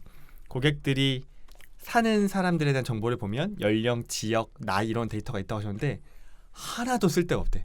그러니까 차이가 없다고. 네네. 네, 실제로는 의외로 그렇다. 관계가 없다. 네, 뭐 이렇게 의외로 보는 거죠. 여자, 남자, 지역, 연령 이런 게 별로 상관이 없대요. 그래서 단순히 그것만 말씀하신 보면 것처럼. 그렇게 그럴 수 된다는 있죠. 거죠. 그러면 그게 검정으로 어떻게 차이를 알아내는 거예요? 어떤 변수가 이게 중요해요? 이제 복잡한데 이게 회귀 모형에서 좀 복잡한데 회귀 모형에 아까 말했던 또 기무가설이라고 하는 애가 나와요.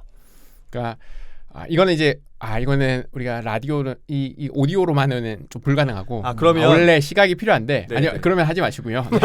그러면 그게 궁금하신 분들은 저기 루비 페이퍼에서 나온 아닙니다. 이토록 쉬운 아닙니다, 통계 아닙니다. NR을 보시면 됩니다. 경덕님의 책을.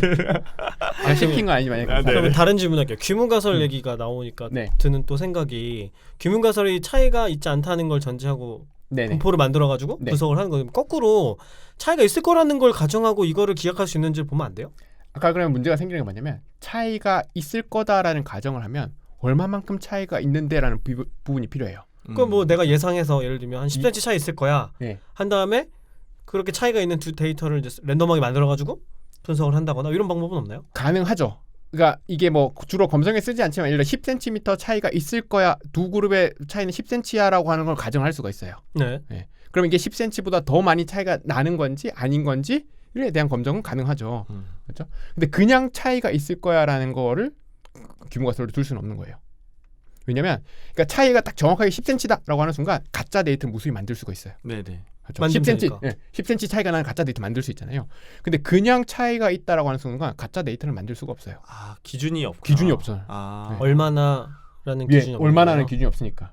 그래서 그걸 기무가설로 기무가설을 해야 잡을 수밖에 없는 거예요. 그러니까 기무가설의 특징은 무조건 다 차이가 없다, 관계가 없다가 될 수밖에 없는 거예요. 그렇게 잡아야 가짜 데이터가 만들어져요. 네. 여기까지 들어도 이해 안 가시는 분은 그렇게 할 수밖에 없기 예. 때문에 기무가설 쓰는 거다. 네네네. 그렇게 이해를 하셔도 괜찮겠네요. 가정을 그렇게 해야 만들어진다. 네네네. 그 다음에 또 어려운 질문 하나. 오늘 맘먹고 왔니? 뭐 통계학 이러니? 책 보다 보면 또 막히는 거죠. 유효확률도 네네. 있지만 자유도 자유도. 네, 뭐 계속 원래는 우리가 평균 구할 때 그냥 개수로 다 더해가지고 개수로 나누면 되는데 꼭 1을 뺀 다음에 나누라 뭐 이런 게 막 나오기 뭐 시작해요. n에서 1 빼서 네네. 어쩌고 근데 저쩌고. 이게 왜 그래야 되는지는 잘 설명 안 해주고 그냥 맞아요. 넘어가 버려가지고 네. 그냥 외워서 쓰거든요. 저도 그냥 생각해 보면 모수 전체를 다 갖고 분석을 했을 때는 마이너스 1 할 필요가 없는데 그 정도지. 표본을 수출한다고 하면 뭐 마이너스 1을 해가지고 막 그럼 이게 왜 그래요? 왜 그러냐 이런 왜 하필 1만 빼는 거야? 이게 10 빼면 안 돼? 좀 어려운 개념이에요. 저도 이거 제가 잘 설명하면 제가 아까랑 똑같은 말씀이세요. 강의. 근데 이게 자유도라고 이 질문 많이 받지 않으세요? 대개는 무시하고 넘어가자라고 하죠. 왜냐면 회피하시는군요. 너무 복잡하니까 복잡해지는데 얘는 사실은 제가 했었던 그 대학원에서의 공부가 좀 많이 관련이 있어요. 네. 왜 그렇게 n-1로 나누냐에 대한 네. 이야기들을 증명을 많이 해요. 네. 근데 이유는 뭐냐면 그게 제가 난이도 조절 잘해야 되는데 그냥- 이게 기대값 이런 거가 관련이 있는데 기대값. 기대값 n-1로 나눠주는 게 더 좋다라는 건데요. 네, 더 좋다. 좋은 이유를 대학원에 가면 배워요. 근데 제가 그때 공부를 열심히 안 해가지고 야 이렇게 비하가십니까? 근데 이게 어떤 느낌인지만 제가 말씀드릴게요. 네, 느낌적으로만 얘기해 우리 주세요. T 분포 같은 거에 대해서 아니, 자유도를 잠깐만 좋다는 거는 더 잘 맞는다는 거예요? 걔가 좋다는 게 무슨 n으로 말이야? 나누는 것보다 n-1로 나누는 게 실제 그 값을 더 잘 추정한다? 잘 따라간다. 잘 따라간다. 실제와 더 비슷하게 나온다. 네네네. 왜요? 그게 이제 수학으로 막 풀어요. 아. 네. 이유는 뭐냐면 우리가 또 역시 또 문제가 되는 건 뭐냐면 우리가 가지고 있는 거는 아까 모수라는 표현을 쓰는 모수는 영어로 파라메터고 네. 그건 아니에요. 모집단. 모집단. 파퓰레이션. 아, 네, 옛날에 가야죠. 지적받았는데. 네. 아, 네. 모집단. 네, 네. 모집단이 생각하면 우리가 가지고 있는 데이터는 모집단이 아니고 전체가 아니거든요. 표본이 부분이에요. 이 부분을 가지고 평균도 구하고 막 분산도 구하고 막 여러 가지 작업을 하는 거죠. 그러니까 모집단을 가지고 있는 사람의 입장에서 그런 사람이 있다고 생각해 보면 그 사람 입장에서 보면 얘는 무슨 헛짓거리야 그런 거죠. 네. 넌 다 가지고 있는 것도 아니면서 너 N 아니잖아. 네, 이런 거. 네, 그런 거죠. 다 가지고 있는 거 아니잖아. 라지 N, 큰 N이 아니잖아. 이렇게 하는 거죠. 넌 스몰 N이잖아라고 하는 네네. 거죠. 그러면서 이제 제약이 들어가는 것 중에 하나가 그 우리가 말하는 이제 자유도 중에 하나인데 얘는 우리가 평균을 계산하는 과정들 때문에 보통 많이 생겨요. 자유도와 관련되어 있는 것들은 되게 평균을 하나씩 계산할 때마다 자유도가 일씩 하나씩 빠지는데요. 이게 뭐냐면 그래서 우리 여기 4명이 있는데 4명의 어떤 지갑 안에 있는 돈의 평균이 5만 원이에요. 5만 원이라고 하는 걸 누가 정보를 알고 있어요. 처절이다. 지갑이니까. 평균만도 못하네 내가. 그쵸. 그럼 나는 0원이야. 네. 저도 0원인데요. 음. 그다음에 우리 뭐 김팀장님도 0원입니다. 음. 그러고 가면은 그러면 우리 조 과장님은 밥 살 사람이 나오는 거죠. 네, 딱 봐도 20만 원인 거잖아요. 그렇죠? 평균이 5만 원인 걸 알고 있어요. 그럼 나머지 3명만 알면 나머지 1명은 자동이거든요. 그 자동의 느낌으로 빼주는 게 항상 자유도에 있는 빼기 1이에요. 뭐. 네. 그래서 그게 엄밀하게 따지기 위한 건데 이게 자유도를 보통 빼기 1을 할 때는 특징이 뭐냐면 되게 정규 분포와 관련된 거와 관련된 작업에서 자유도를 빼기 1을 해요. 평균과 분산을 계산하거든요. 근데 평균을 계산하면서 뭔가 영혼을 하나 끌어쓴 느낌인 거예요. 그래서 분산해서 보면은 그러니까 n-1 이렇게 나눠주는 경우가 많고 또 혹시 공부를 조금 하신 분들은 우리 분산 분석이라 해서 그룹 간의 막 평균 비교하고 네. 이런 거 네. 있거든요. 아노바. 네, 아노바에서 보면 자유도가 막 여러 가지 것들이 나오는데 거기서도 특징이 뭐냐면 보통 자유도가 뭐 n-1도 있고 그다음에 그룹의 개수가 k일 때는 n-k도 있는데 이거는 뭐냐면 전체 평균이 있어요. 그다음에 그룹의 평균이 k개가 있는 거예요. k개 그룹의 평균이 있으니까 그런 것들 때문에 약간 자유도를 좀 조정을 하는 거죠. 그래서 예를 들어서 네가 분산을 구했어요. 그럼 분산이라고 하는 건 우리가 얼마만큼 다른지에 대한 척도거든요. 네. 우리는 지금 분산이 엄청 큰 거죠. 한 명은 20만 원, 나머지는 0원이니까 네네. 차이가 많다. 네, 차이가 다양하다. 크다. 사람들 간의 어떤 그죠 다양하다, 뭔가 차이가 크다라고 하는 것에 대한 척도인데 그럼 이걸 계산할 때 아까 말한 것처럼 n-1이라고 하는 숫자 우리로 치면 4명이 있지만 3으로 나눠주는 게 조금 더 실제 뭔가 자유도 좀 가깝다. 실제 그 분산이랑 좀 가깝다라고 보는 거예요.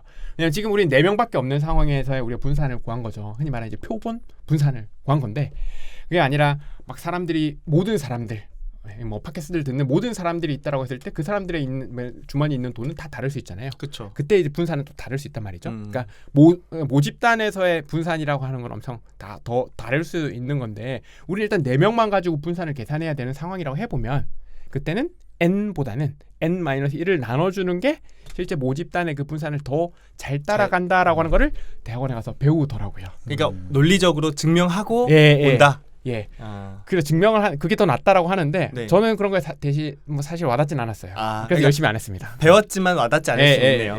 그러면 만약에 그냥 무시하고 자유도 신경 안 쓰고 그냥 n으로 나눠버리면 많이 틀리나요? n-1로 나누는 게 대부분 그 검정을 할 때 주로 문제가 많이 생기는데 n-1로 나누는 게 좀 더 유리해요. 유리하다는 거는 내가 원하는 결과가 결과가 나와요. 우리가 검정을 할 때 상황들을 생각을 해보면 되게 차이가 있다라고 하는 거를 보이고 싶은 거잖아요. 그럼 뭔가 차이가 더 큰 걸 보여야 되거든요. 아까 말한 분산을 생각해보면 차이가 더 크게 나와야 돼요. 우리 아까 분산 예를 들어서 그러니까 뭐 우리 평균에서 각자의 값에서 평균 뺀 다음에 제곱해서 더한 거를 4로 나눌지 3으로 나눌지를 생각을 해보면 네. 네. 그래서 우리가 100이 있어요. 100을 4로 나누면 25밖에 안 되는데 네. 3을 나누면 33.3이 되거든요. 33. 더 크잖아요. 그럼 우리가 뭔가 더 큰 차이가 있는 것처럼 보일 수 있는 거예요. 나눠주는 값을 더 작게 만드는 거니까 예. 원하는 결과값이 더 커진다. 훨씬 더 뭔가 차이가 있는 것처럼 보이는 거죠. 네네네. 그럼 우리 지금 예를 들어서 임상 실험을 했어요. 네. 그럼 자유도를 최대한 마음대로 깎으면 안 되겠지만 자유도를 깎아주는 게 우리 데이터가 훨씬 더 차이가 있습니다라고 하는 걸 보이는데 유리한 거예요. 굳이 안 할 이유는 없죠. 네, 그렇죠. 네. 그래서 그러면 이것도 아까 말씀하신 뭐 검정을 하거나 유의 확률을 쓰거나 이럴 때 문제인 네네. 거지. 그게 아닌 경우에는 신경 안 써도 되는 거네요. 큰 문제 없습니다. 뭐 공부 우리가 수리적으로 막 들어갈 거 아니면 큰 문제는 없어요. 네. 그리고 특히 검정에서도 자유도 부분은 우리 생각할 필요가 없어요. 자유도가 나오는 건 되게 분포와 관련이 있어서 그렇거든요. 그러니까 T 분포, 뭐 F 분포 이런 애들이 자유도에 따라서 모양이 달라요. 그래서 그런 건데 우리가 사실 생각해야 될 거는 그냥 P 밸류만 보면 돼요. 가짜 데이터를 가지고 그 우리 데이터에서 나온 값을 넣어서 상대적 위치를 받든 뭐 분포를 활용했든 어쨌든 P 밸류는 똑같거든요. 네네. P 밸류만 가지고 이게 얼마만큼 충분히 크니 작으니만 판단하면 되는 거지. 굳이 어떤 값을 계산해야 되고 분포가 뭐고 그다음에 아까 자유도가 얼마 이런 것들 우리가 고민할 필요는 없죠. 그러니까 어떤 분포로 뭘 분석하든 나머지 나오는 결과물은 p-밸류니까 네, 그거 그렇죠. 가지고만 판단하면 된다. 네. 굳이 우리가 뭐 통계학과 전공이고 막 깊이 들어갈 거면 당연히 알아야 되고 알면 좋겠지만 굳이 우리가 그것까지는 알 필요는 없어요. 중간 과정이거든요. 제가 듣기로 거의 이제 통계학 무용론에 가까운 얘기 하시는 것 같은데 아닙니다. 저 비슷한 이런 질문도 네. 되게 많아요. 요즘에 특히 뭐 데이터 사이언스 이런 얘기 많이 하면서 머신러닝, 딥러닝 이런 거 많이 쓰기 때문에 통계학 그거 예전에 다 하던 거고 필요 없다. 머신러닝, 딥러닝 쓰면은 다 해결된다. 요즘에 통계학 누가 하냐? 옛날 사람들이나 하는 거다. 이런 얘기를 많이 듣거든요. 질문도 많이 받고. 어떻게 생각하세요? 그게 이제 학부까지만 배운 사람들. 학부 딱 3학년 과정까지가 딱 그걸 배우는 거죠. 아까 말씀드렸듯이 통계라고 하는 학문이 엄청 넓거든요. 범위가 엄청 넓어요. 우리가 뭐 무슨 경제 통계 이런 것들 붙이기 이전만 봐도 아까 말씀드린 것처럼 확률과 분포 종류도 엄청 다양하고 추정과 검정을 봐도 검정의 종류도 엄청 다양해요. 그런 것들을 배우는 게 되게 학부 과정을 봤을 때 한 3학년 정도까지고 4학년 이렇게 넘어가다 보면 이게 회귀 모형 같은 것들 뭐 여러 가지 모형들 알고리즘에 대한 이야기들이 나온단 말이죠.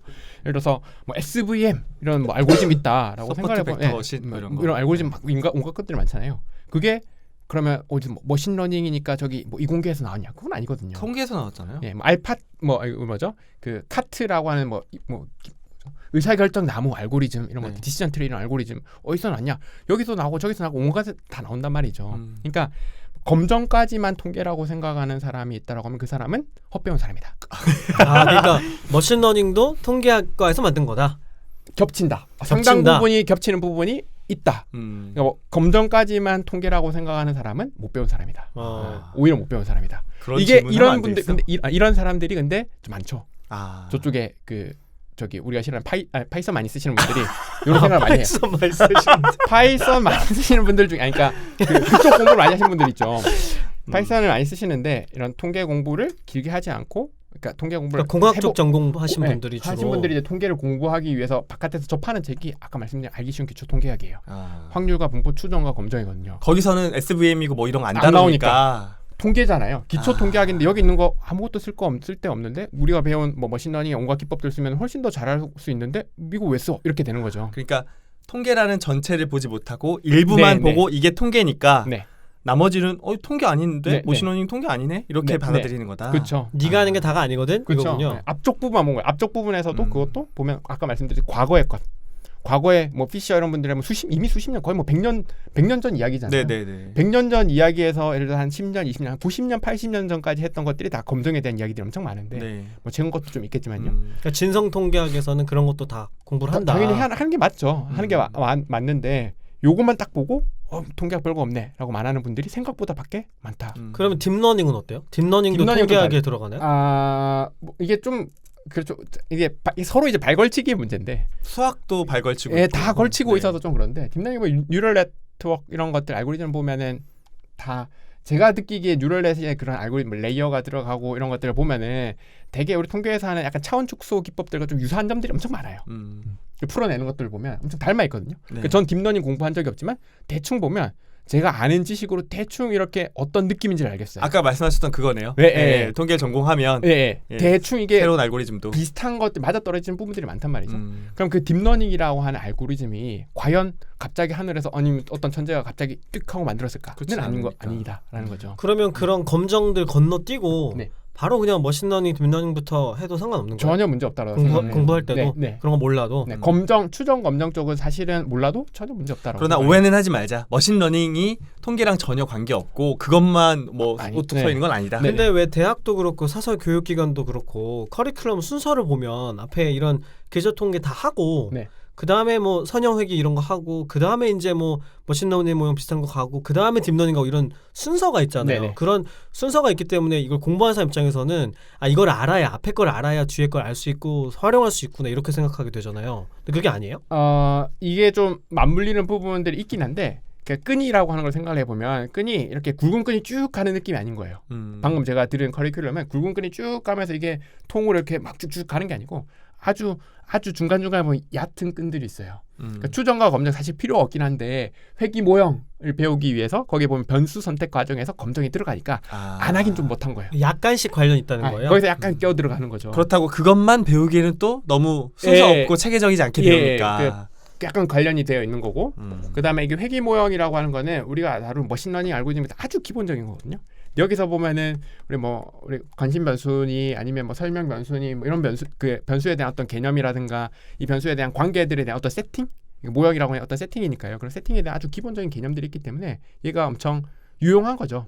이해하기도 편하고 알면 좋다. 네, 직관적으로 편하고 단계가 있는 거죠. 우리가 물론 막 엄청 복잡한 거 아무것도 모르는 상태에서 복잡한 거를 할 수도 있어요. 네. 근데 다양한 걸 알아두면 좋은 거는 지금 밖에서 보면 막 마치 그 딥러닝이라고 하는 게 그 만능인 것처럼 그쵸. 모든 걸 다 해결할 수 있는 만능이잖아요. 것처럼 이거는 우리 박 박사님 박박사 비. 네. 아니 딥러닝 쪽은 지금 워낙에 연구도 활발하고 네. 펀딩도 많고 네. 딥러닝을 잘 다룰 수 있으면은 돈을 많이 벌 수 있고 취업도 잘 된다라고 상식처럼 얘기를 하잖아요. 이 업계 주변에서. 네, 그러시가 않나요? 보시기에? 그래서 우리가 뭐 영어를 통번역을 할 수 있어요. 통번역 이렇게 대학원 나와서 엄청 뭐 동시 통역하는 사람 있다고 생각을 해보면 그 사람보다 우리가 직접 만났을 때 대화가 더 잘 되는 사람이 있을 수 있는 거잖아요. 그쵸. 그렇죠? 그러니까 이게 상황마다 쓸 수 있는 어떤 스킬들이 다 다른 거거든요. 도구라고 하는 것도 알고리즘이라고 하는 것도 물론 딥러닝이라고 하는 게 엄청 잘 먹힐 수 있는 어떤 분야가 있고 데이터가 있을 수도 있지만 그게 아닌 것도 많단 말이죠. 전부 다 딥러닝을 적용하는 게 맞는 건 아니다. 네, 그렇죠. 상황에 맞게 적절한 알고리즘을 적용하는 게 좋고 그 중에서 제일 좋은 걸 선택을 해야죠. 그래서 막 난 딥러닝만 하겠다 해도 되죠. 문제 없죠. 왜냐면 딥러닝 가지고 먹고 살 수 있으니까. 근데 그건 연구를 하는 사람의 입장인 거고 데이터 분석을 가지고 만약에 밥 벌어먹고 살고 싶다. 우리가 뭐 일을 하고 계속 뭐 해야 된다라고 하면 딥러닝만 가지고는 해결할 수가 없죠. 딥러닝만으로 일을 다 하시는 건 아니고. 네, 다양한 알고리즘들을 알아야 되고 이게 뭐 데이터 분석이라고 하는 게 사실 통계가 좀 유연히 좀 그렇죠. 통계 자체가 약간 경험을 좀 많이 다루죠. 경험의 학문, 데이터라고 하는 게 경험이라고 볼 수 있으니까요. 경험의 학문인데 그 데이터 그러니까 많이 알아두면 그만큼 풀이 많은 거죠. 네. 많은 할수 풀을 있는 가지고 그 상황이 왔을 때 그 상황이 적절하게 내가 가지고 있는 것들 카드들을 선택지가 많다. 선택지를 많이 제시를 하는 게 맞는 거죠.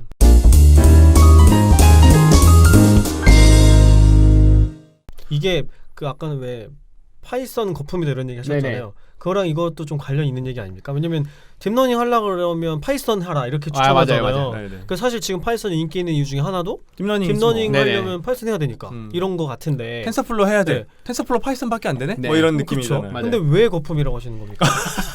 청문회 장난. 무슨 생각으로 우리 동지 아닙니까 동지? 우리 같이 지금 가야죠. 기무가설하고 있는 거예요. 알은 이게- 무용하다라는. 이게 바깥에 특히 한국 시장을 보면 네. 한국 시장이 좀 하드웨어에 좀 너무 치우쳐 있어요. 하드웨어? 우리 아까 같이 말했지만, 그러니까 우리 수영을 할 때도 수영복 풀세트 일단 갖춘 다음에 시작을 하려고 하잖아요. 네. 비슷한 상황이거든요.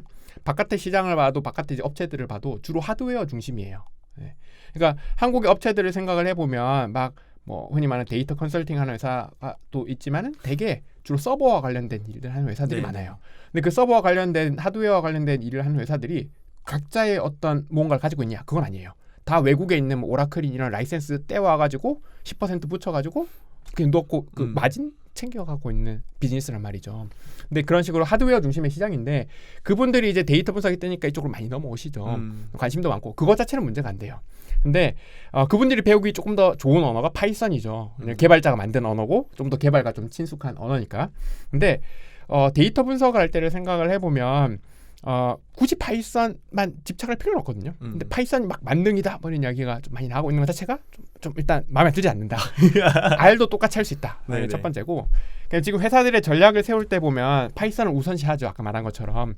근데 그쵸, 그 뭐 목적은 삼성에서 뭐 네. 인사선발할 때 네. 파이썬 중요하게 본다. 파이썬을 본다. 그다음에 뭐 IT 쪽에서 파이썬 본다. 뭐 IT에서 파이썬을 보는 건 그렇다 쳐요. 왜냐면 개발하기가 조금 더 편하니까.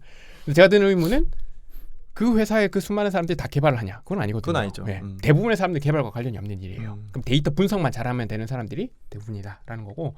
그다음 하나 오해가 있는 건 뭐냐면 지금 회사들이 전략을 AI 전략들을 막 만들잖아요. AI 네. 추진 팀부터 해가지고 막 사람들 뽑고 하는데 거기서의 AI라고 하는 것과 우리가 딥러닝에서의 그 AI 우리가 흔히 말하는 딥러닝 알고리즘 자체 AI로 부르잖아요. 알파고 같은 거 AI로 그쵸. 부르잖아요.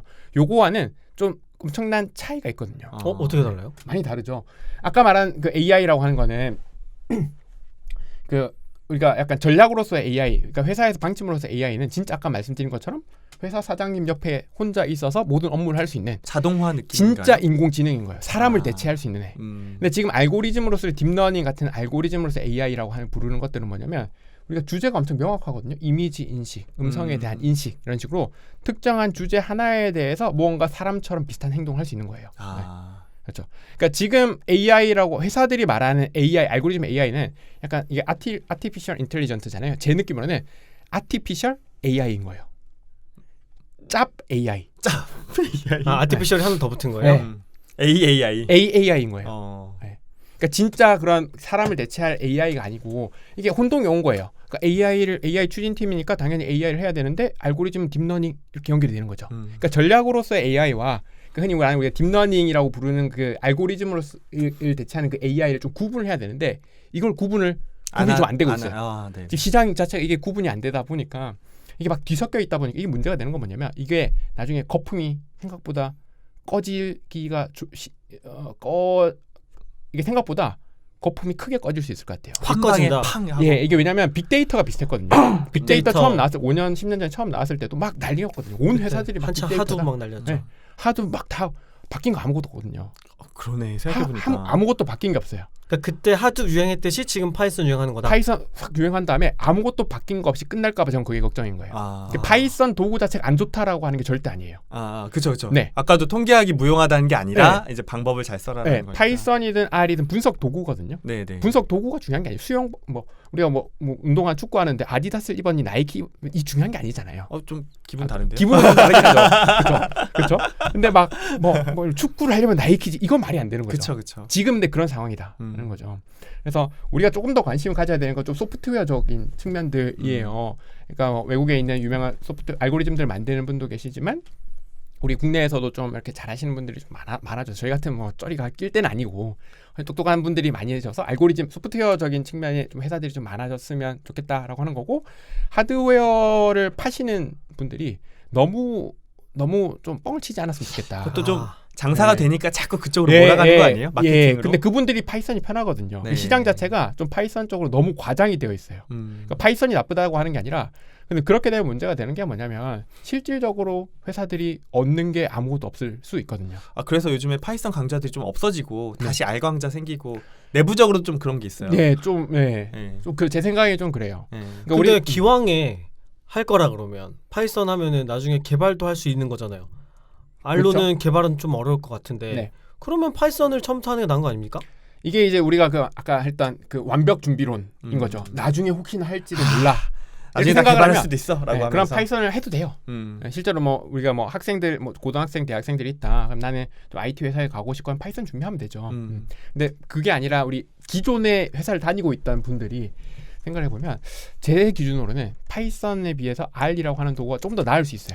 쉽더라고요, 저는. 그리고 좀 더. 조금 더 어떤 차이냐면 파이썬은 조금 직렬의 느낌이에요. 네네. 그러니까 거기는 직렬? 개발이라고 하는 거는 순차적인 느낌이 있잖아요.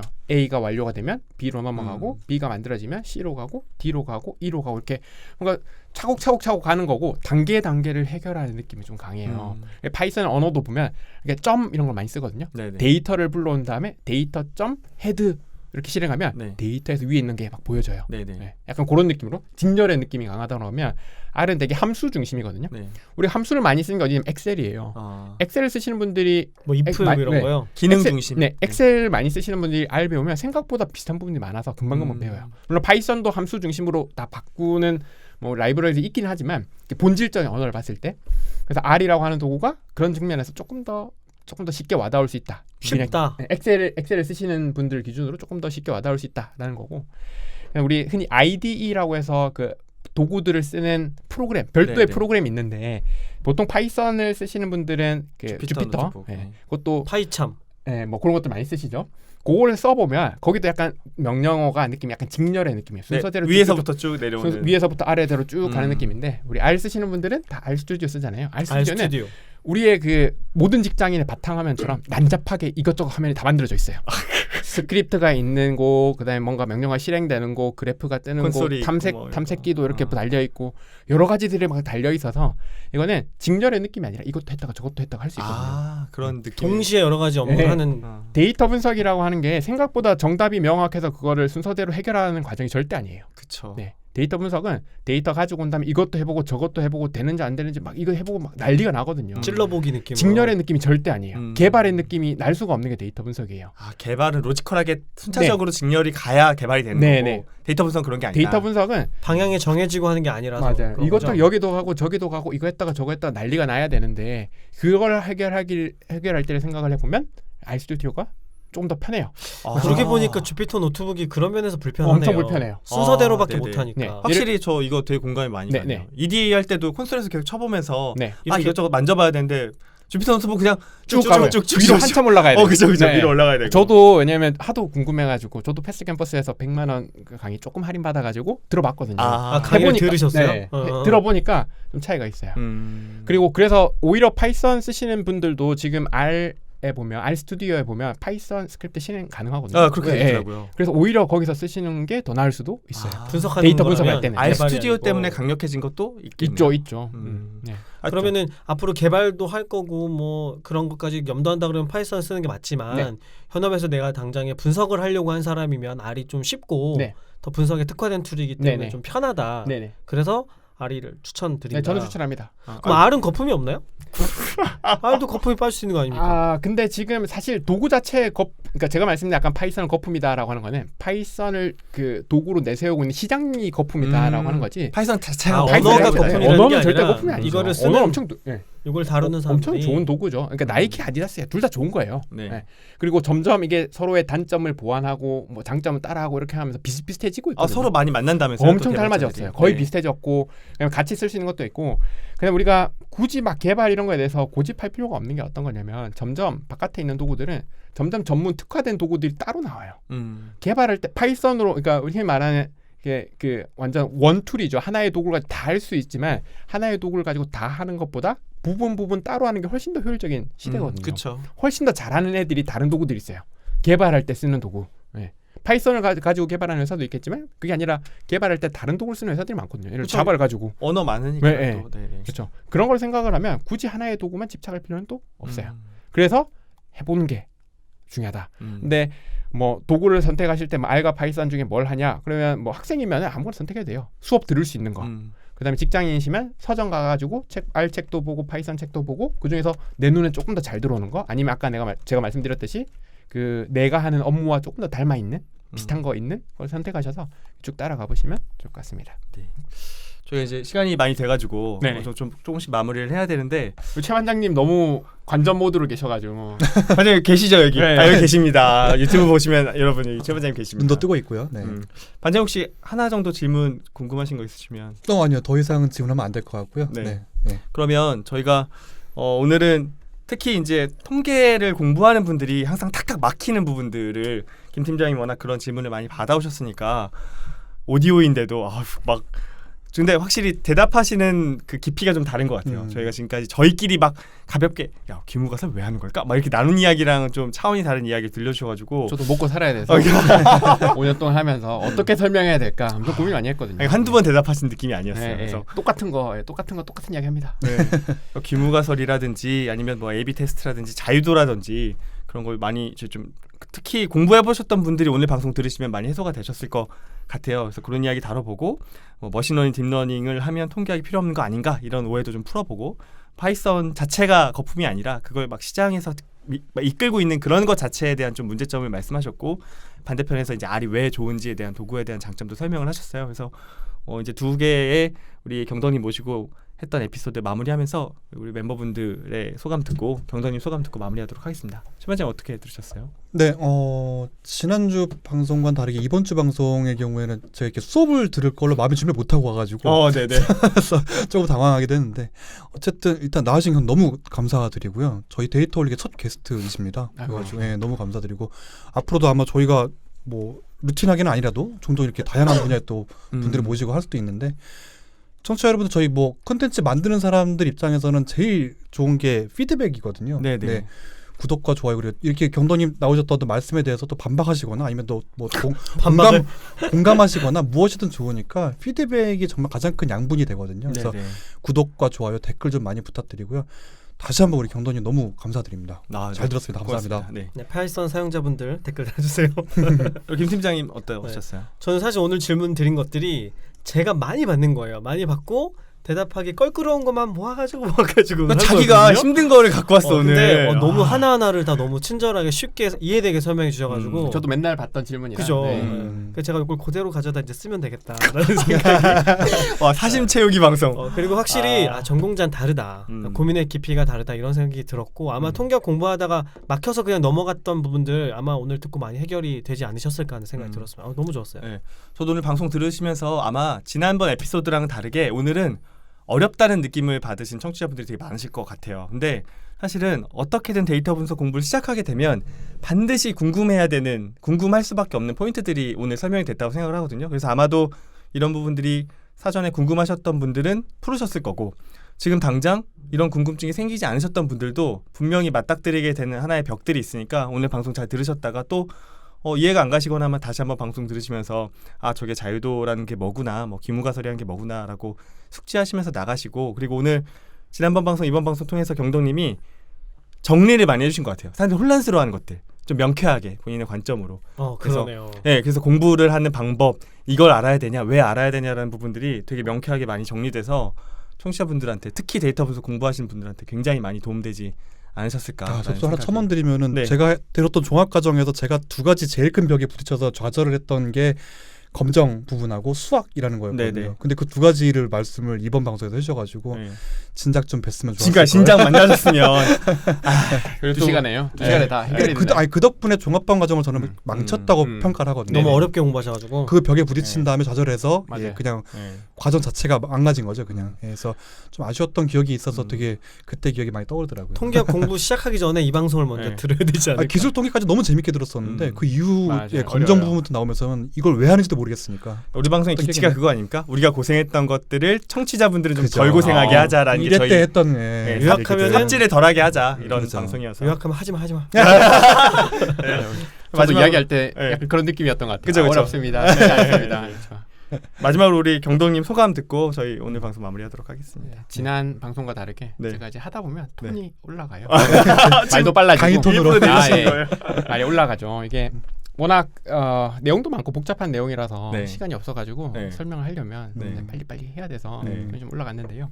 이게 어려운 게 당연한 것 같아요. 왜? 그렇죠, 진짜 그쵸. 어렵죠. 우리가 예. 통계도 어렵고 R, 파이썬이랑 또 어려운 게 통계도 일종의 언어라고 생각을 해보면 우리 외국어 배우는 거거든요. 외국어 쉽게 한 번 들었다라고 해서 당연히 바로 나가가지고 능통하게 쓸 수 있는 아무도 없어요. 그렇죠. 네. 네. 근데 어려운 상황이고 지금 어떻게 해서든 우리가 이 외국어 데이터 분석이라는 외국어를 배워야 되는 상황이기 때문에 다들 지금 이렇게 막 힘들게 막 시간과 돈을 쓰고 있는데요. 근데 너무 뭐랄까 한 가지 전략만 선택을 하는 거는 생각보다 통계 입장에서 봤을 때 확률적으로 안 좋은 선택. 통계적으로 봐서 예. 네. 항상 우리는 다양한 각도로 다양한 시각으로 상황을 판단해야 되거든요. 그래서 여러 가지 시도를 해보시는 게 좀 좋을 것 같습니다. 그래서 네. 데이터 분석, 뭐 강의를 듣든 공부를 하든 뭐 프로젝트를 하시든 여러 가지 열린 눈으로 넓게 보시고 그나마 제일 좋은 선택을 잘 하셨으면 좋겠습니다. 너무 좋은 말씀 감사합니다. 감사합니다. 네. 그러면 저희 진짜가 나타났다. 통계학 전공자에게 진짜 가짜가 나타났다. 통계학 전공자에게 듣는 데이터 분석 이야기 에피소드를 마무리하고 저희 데이터홀릭은 더 좋은 컨텐츠를 가지고 다음 방송으로 다시 인사드리겠습니다. 감사합니다. 감사합니다. 수고하셨습니다. 너무 수고하셨습니다.